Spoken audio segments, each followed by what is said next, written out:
Hey guys, welcome back to the channel. Have another PCM test, this time in a 2015 for F-250 6.2 liters flex fuel. This is sent to me by Tony. I'm not going to say his last name because it's going to be very hard for me to say it. It's a truck repair center in Chantilly, right here in Virginia. This is just a little bit his business card because I mean, it's a business, so I don't think he will mind, but I have not get his permission to share his information. His concern is, I guess the computer is drawing amperage when the vehicle is off. So I want to first start by showing that I have the computer connected here. I'm going to show you pictures of the other side so he can see his computer. I got everything supplying through my breakout box in my power supply right now with the scanner module. I'm drawing around zero point 0.9 amps. Just the scan module draws around 380 milliamps, so that's completely normal. I have a test light connected to the relay on the computer to see the activation when the computer powers up, and I have also my oscilloscope connected to CAN high and CAN low. And that's the communication. It's a healthy communication. I'm able to read the voltage on the scanner. Let me put this on a bigger mode. Can I do that? Yes, I can. I guess we can see that from the distance. I'm going to change the voltage just a little bit. I'm going to go higher, almost a volt, and we can see the changes on the voltage. Now as we're in 14.02 or so. I'm going to bring it down around 13.5 or so. So it's a healthy voltage. But yeah, we can see the changes. So the computer is indeed communicating. That's not an issue. They have no issues with communication. So I'm going to show that. So he's concerned, as we can read here, and actually I was checking the V number. I want to say that this is his response. It says that's the V number he gave me, but looking at the actual V number, the last digit is the only one that changed. So 70 he gave me is a 79. But yeah, the problem they're having is we believe the PCM is drawing power when the vehicle is off.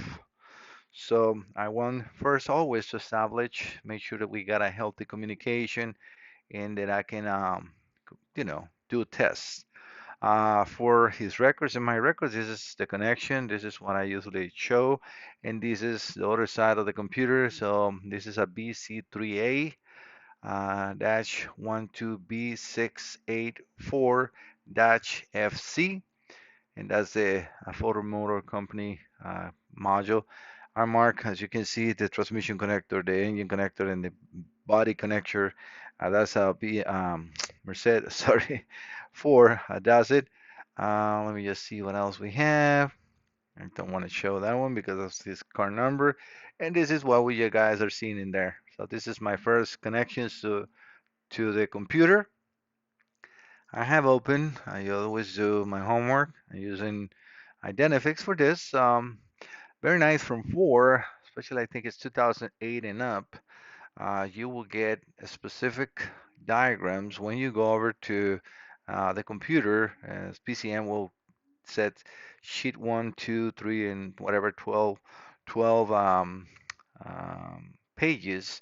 So you can see that. I still probably have it open, so let me just show you that in a second. So right here. So this is the communication.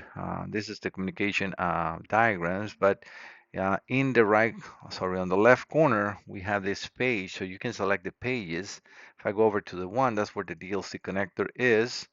We can see the DLC pins 4 and 5 ground, 4 and 6 as being the high-speed CAN, battery positive in 16, and some other communications in here that uses for the instrument cluster so on that I really don't need. If I go back, I have in here too. Let me just go back a little more. This is still communication, module communication. I'm just going a little down. Now we're in the engine control diagrams. So as you can see again, we go up to page 1. This is powers and grounds, the same diagram that you were seeing before. And I like that from Ford because it gives you everything as far as powers and grounds that that computer needs. So I don't have to be looking into every single diagram for that. The next diagram, page two, is coils, and page three is injectors, and I have it all downloaded because it's pretty nice to have these centralized like this, too much.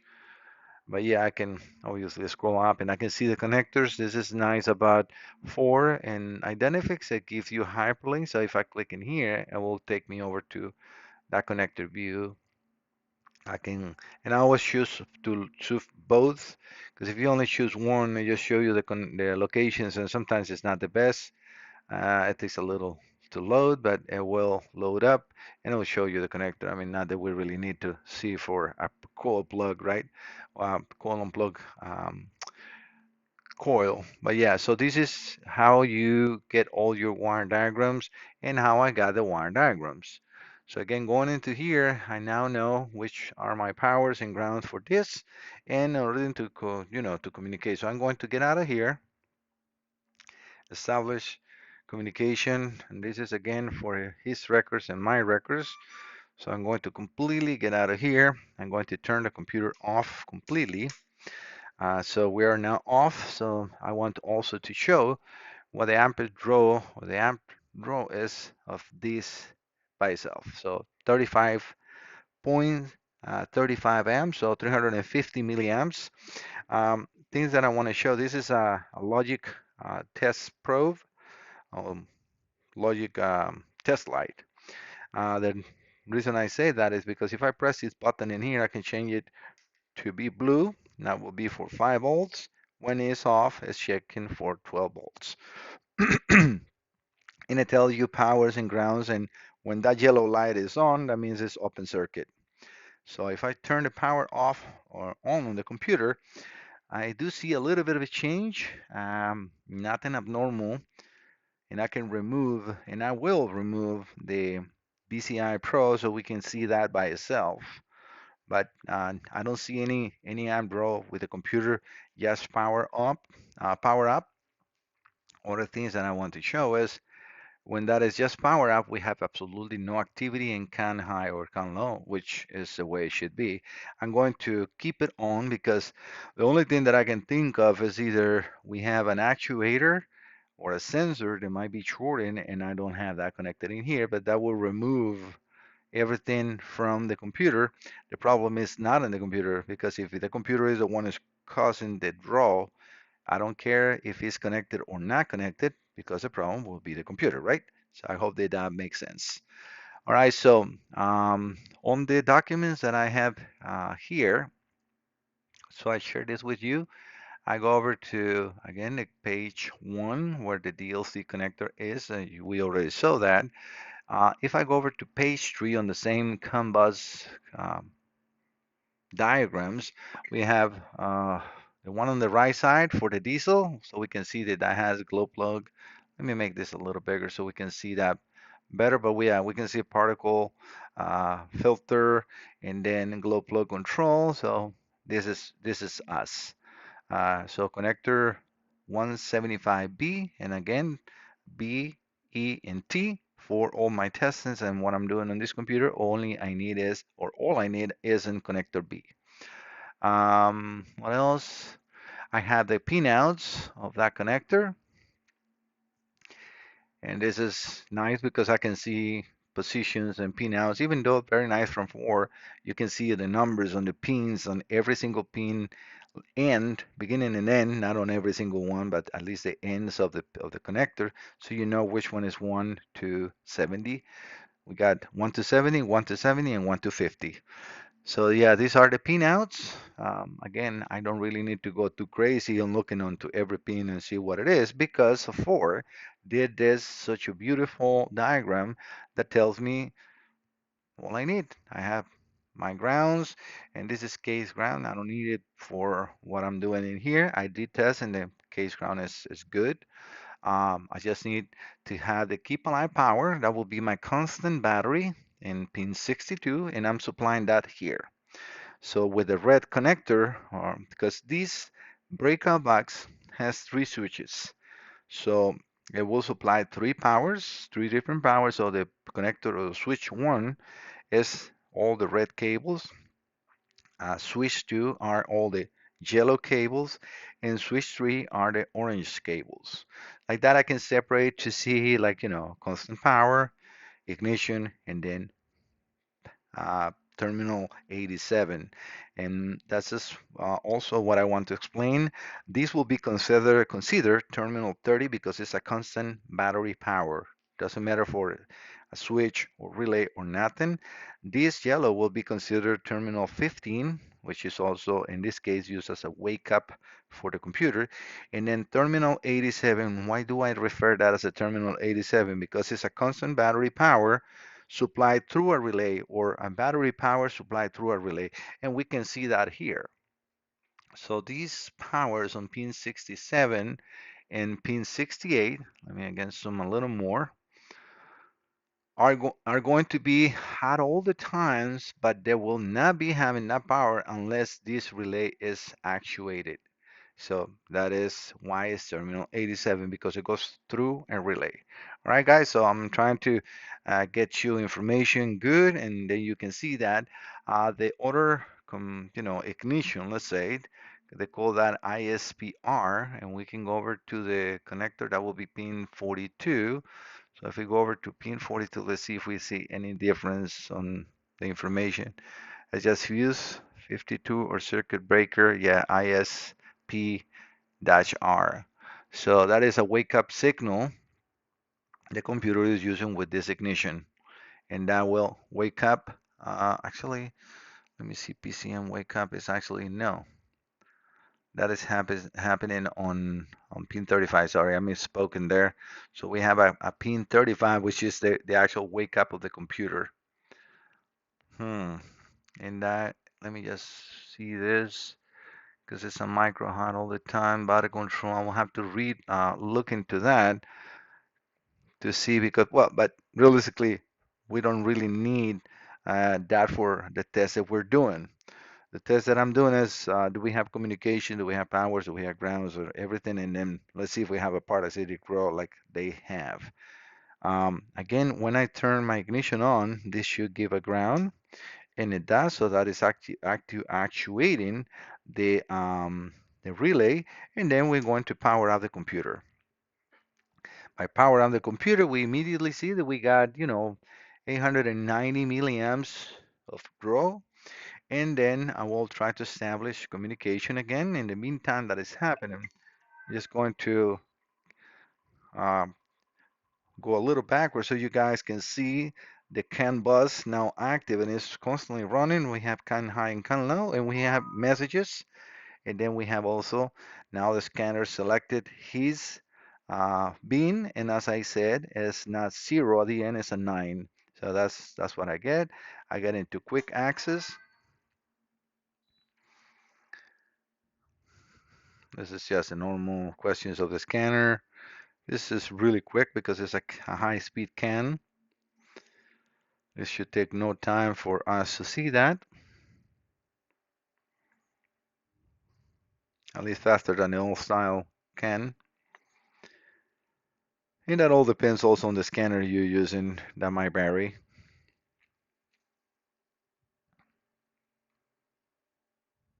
All right, so we're going to PCM. We'll enter, and I'm just going to show you that indeed we can get onto that battery voltage that we were reading before, and that is coming from the CAN bus as a message over to the scanner, right? So we understand that there is no actual wire coming to the here that tells the battery voltage. So that is actually a message through the network on the CAN bus.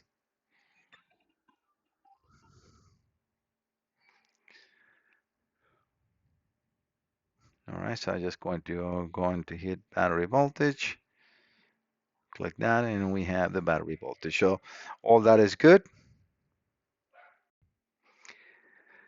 Yes, someone in the front door. But yeah, so we got a healthy communication. We got the computer that is working good. No problems on that. So what I'm going to do now is just um, stop the communication. So I'm just going to leave the computer power off with the keep alive power. We can see that we lost communication. So perfect. That's exactly what we do. What we like to see is you would like to retry. No, I'm actually going to get out of here because we don't need the the scanner for nothing else. And I'm actually going to unplug. So we see we got 0.38.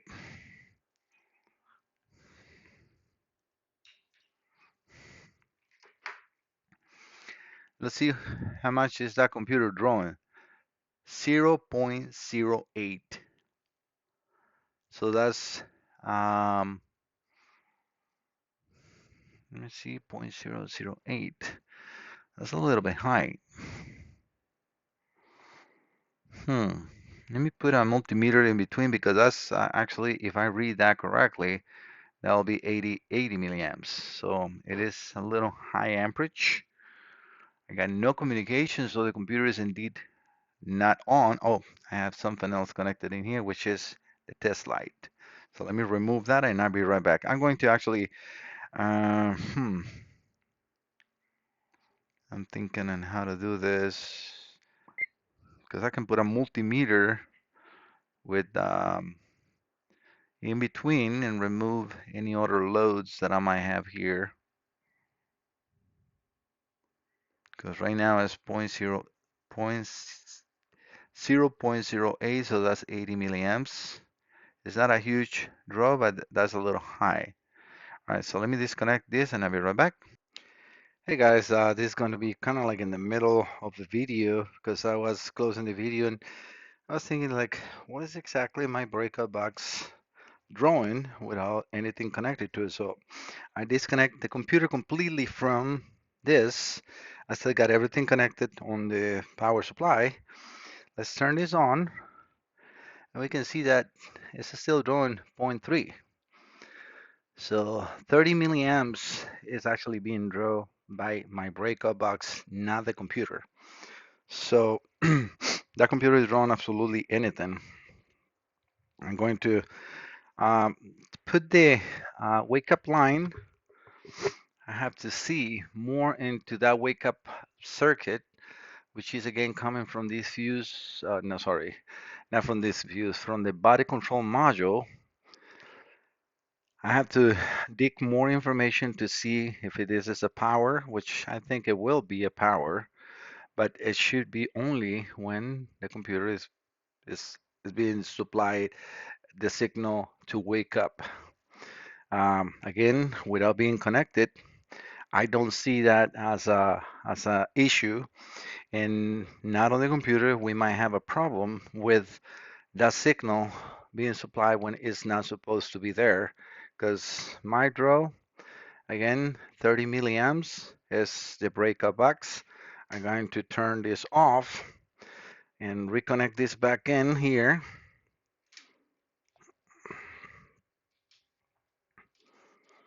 Just want to make sure it's secure. And then when I turn this on, we got the same 30 milliamp draw. So the computer with just powers and grounds and the keep alive power is actually drawing nothing, zero. Not until I supply the power and then power up the computer. And we can see that that computer is drawing a normal uh, 500 milliamps, which is that is a knowing, a good, healthy amp draw with a computer that is power on. If I turn it off, again, just to keep alive power connected, there is no draw. I'm gonna keep observing this as far as see if we have a spike. So I'm gonna put the min max. So if see if the computer comes alive when it's not supposed to. I just hear a beep, which is good because that might tell me that something happened. See if the communication by any chance comes on, and that's what I keep in the oscilloscope, monitoring the buzz to see if that comes on. Let's see if that beep shows me anything different. No, it was just a 0.3, and no. All right, so let's keep it reading because this will beep to me if it's anything higher than what we have there. And no, we don't have anything. So let me dig a little more information into that wake up line. I'll be right back. All right, guys. So what I did, look on the information on Identifix, and it's telling me to check the ISPR, ignition off, PCM power relay connected, then ignition on, engine off, measure the voltage between the ISPR and ground, and it should read 10.5 volts or greater than 10.5 volts. If it's yes, then disregard and go. It's good. If not, then check out open on that wire. A thing that I noticed is now that I have that connected, the ground for the relays is staying on. I was noticed that that wasn't the case. So if the wake up line is not connected to the computer, it will not power on that relay. It will not stay power on. Now it is. So if I turn this off, again, just to keep a light power on.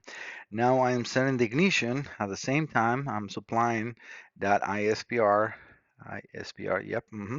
And then we have the relay as before, but then when I turn the power on terminal 87, that relay is staying on. And we have, again, a good um, voltage or amperage reading.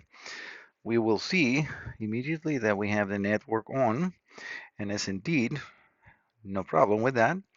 So now let's power this off, and then we can see no activity on the network and no voltage, sorry, no amp draw. Remember that 39 milliamps is this box.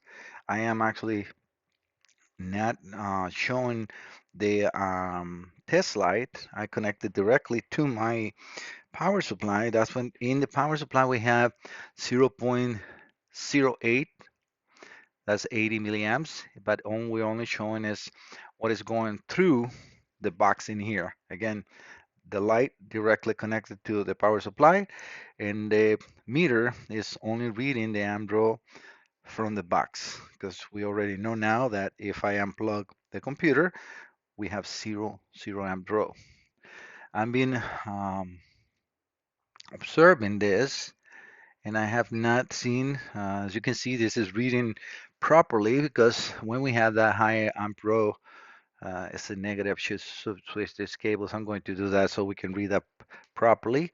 So I'm going to turn this off and turn this off just a second. And the reason we got that in negative readings is because of obviously the connections are backwards. That's why I'm doing this the correct way. When I do this with all you, now we can turn this on. Deselect this. Now that's the average. And when I turn this on, it's not reading.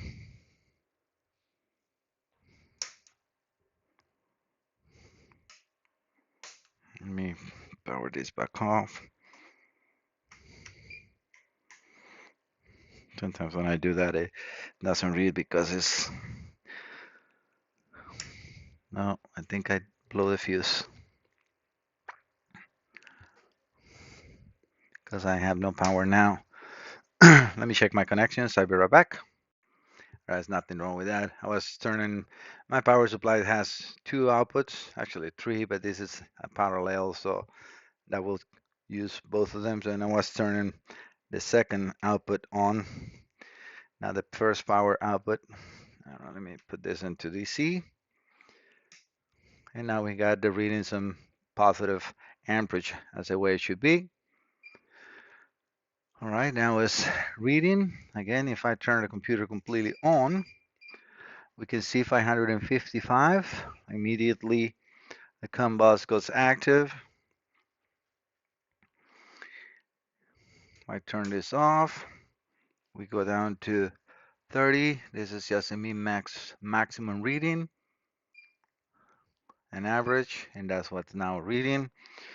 And this is still capturing the amperage. I don't see nothing wrong with this computer. Everything that we have here is indeed just happening because of the, I don't know what this changing to 5 volts, but it is just happening. All that 30 milliamp draw is in the box. not in the computer. I have to be just very careful when I do that because this is also grounded through the case. So on this connector, I'm just going to show you again that 30 amp, 30 milliamp is here. We got no computer connected. So we have no draw on this computer. I got nothing, nothing, absolutely nothing here. As I said, if any problems are happening, it's definitely happening on the truck and not in here. So again, one more time, powering up, 555, 550, CAN bus completely active. Tony, it seems like the problem you have in your computer, or not in the computer, on the vehicle, again, reading your information, you suspect that you might have a draw in the computer when it's power off and it's not in the computer. Again, just going to put that in there. PCM is drawing power when the vehicle is off.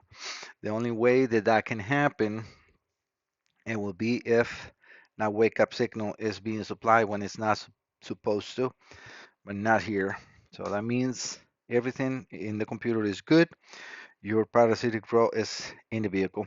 All right, I will be putting this video together, uploading this and sending your way.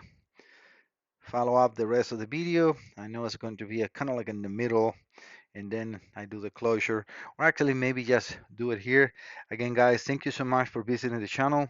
I try to share as much as information I can on connections and tests that you can perform on the truck or in a vehicle, because this can 100% be done there. You can use this type of terminals, and these have a male and a female, so you can remove your computer connector and then just supply the grounds and the powers, the keep alive power, the ignition, the wake up signal, and then disconnect it and see if the problem is in the car or in the computer. All right, guys, see you next time. Don't forget to subscribe, and as I always said, pura vida. See you next time. Bye bye.